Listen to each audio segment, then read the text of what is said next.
prepared a small project to demonstrate how Liquibase works with Google BigQuery. So for that, I have some very small Terraform code that will actually create BigQuery datasets in my GCP project. And definitely I have Liquibase codes for Liquibase configurations and the chain sets. So before going to that, as a prerequisite, I have created GCP projects and I have logged into my Google Cloud CLI from local machine and also configured my default credential. So Liquibase will be using that application default credential for communicating with my GCP projects. So for that, I'll be needing some BigQuery datasets definitely. So Liquibase will not create the datasets. So that is something I need to create myself. So that's why I have Terraform. So here you will see that I'll be creating 3 datasets. So this dataset I'll be using for Liquibase changelog. So Liquibase will create some additional tables in this dataset on its own. So let's create the resources. Yes. So you see, it has created these 3 datasets in my GCP project. Now, if I go to my project, so what it will say. Let's refresh it, and you will see now I have these 3 datasets. Definitely, these are still empty. Now let's go into Liquibase. So for Liquibase, once you initiate Liquibase, these Liquibase properties file will be created. So I have updated the Liquibase properties file for very basic configurations, what I need. So basically, I added a changelog file based on my requirement, and then I added some log files for debugging and all, right? So there are no other configurations I added. So this is very basic configuration and minimum we need. Now, how I constructed or how I structured my project is like, so I have a root changelog, and here I have different changelog for different data set in BigQuery. So I have separate folders for them. For example, I have inventory data and user data. So inside inventory data, I have a separate changelog, and in that changelog, I have resources. So for example, I'll be creating tables for now. So for the table, I have the table changelog. So now if I go to the table and see the changelog, so I have included these 2 tables, for example, and these are my Liquibase changelog files. Same for user data as well. Right? So now if I go to one of the files, for example, if I go to colors, so it has a very simple table structure with Liquibase formatting and Liquibase requirements. So these are my owners of the table and all the schema, and these are my the chain set version of this particular table. Right? And so that's it from the table chain set configuration point of view.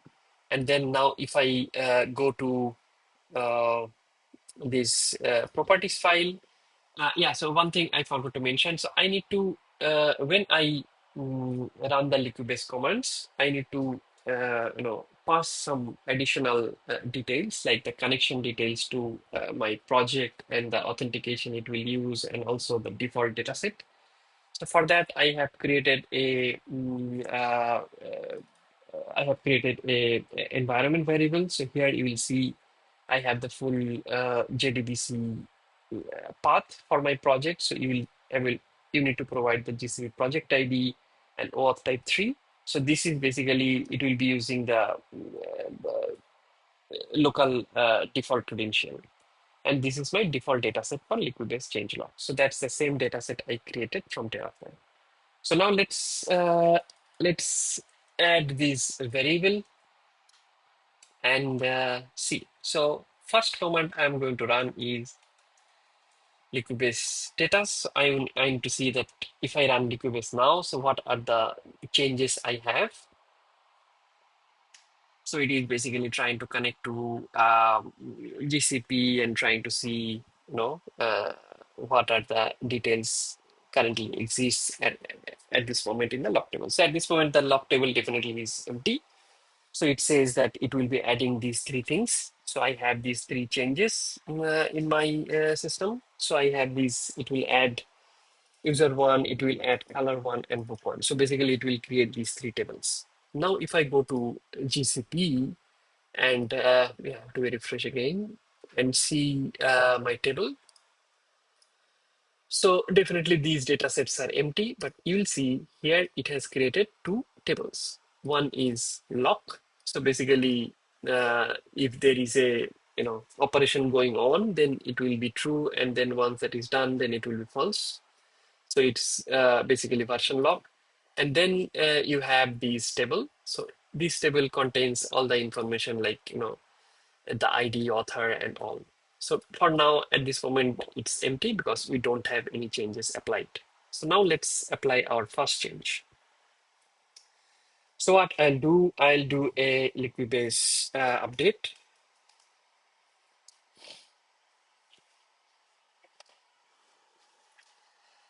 It is actually creating the required tables and also adding the logs.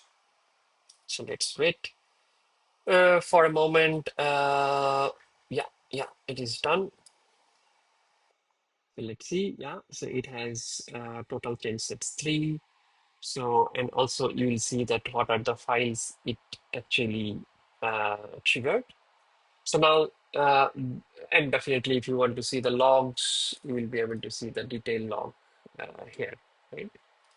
So now let's go to BigQuery again and see if there is a change in this table. Yeah, you see. So it has created these three changes, and you'll see these IDs we have in our change sets. For example, if I go to colors, I'll see I have these change sets, and these are my authors, right?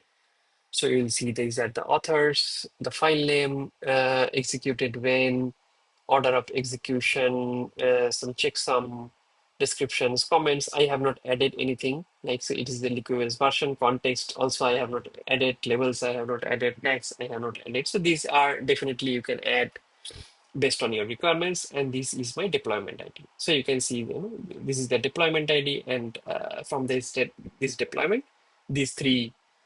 Sorry. So these three changes were deployed. Right? So these three changes were deployed. So now, so let's try one thing. Let's try to add a tag here, just to make it visible. So yeah, so let's add a tag. Let's tag equals, say, maybe schema version 1, for example. So it will just add tag into the last execution. It is adding the tags. It is adding the tags. It is yeah. So that is done. So now if you refresh, then it will have a tag counting. So you will see there's these three deployment IDs. It has one tag, schema version 1. And also definitely, if you go to these data sets, you will be able to see the tables. Right? So these tables does not have any data, but you will be able to see the tables that was created based on the based on the schema we provided in our change logs. Same here as well. So now let's try to add some uh, changes. Right? So how you will add some changes? For example, I will add some changes in. Let's add some changes in this day in this colors table, right? So yeah, adding a change set.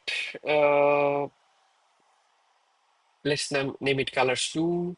No, I'll not do insert. Yeah, it's coming from Visual Studio. It's coming from Copilot. So let's do a alter table, add column, and do a rollback, right? And also add a rollback statement. So let's add a description column. So basically say, make it like color description, say something like that. And yeah, so what I'll do, what it will do, I have just added a change. So I named the change set as colors 2.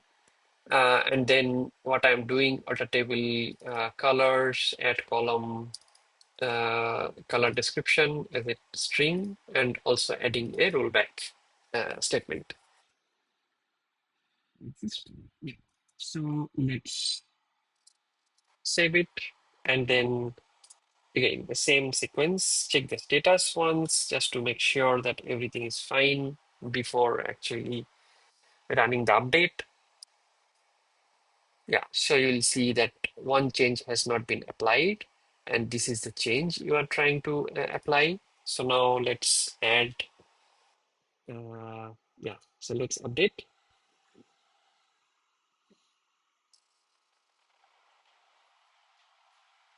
It is running the alter statement.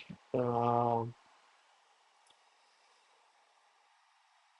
yeah, so you will see the all things like previous one, previously 3 changes were there. Now there is one change, so total change is 4.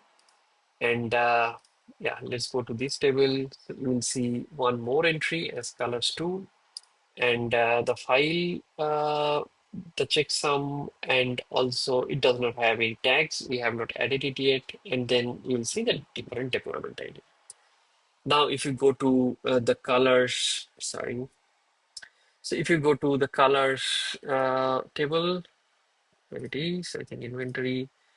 If you go to the colors table, you will see this. This is the table. This is the column we have added, right? Now go here again. Again, we will do the same thing.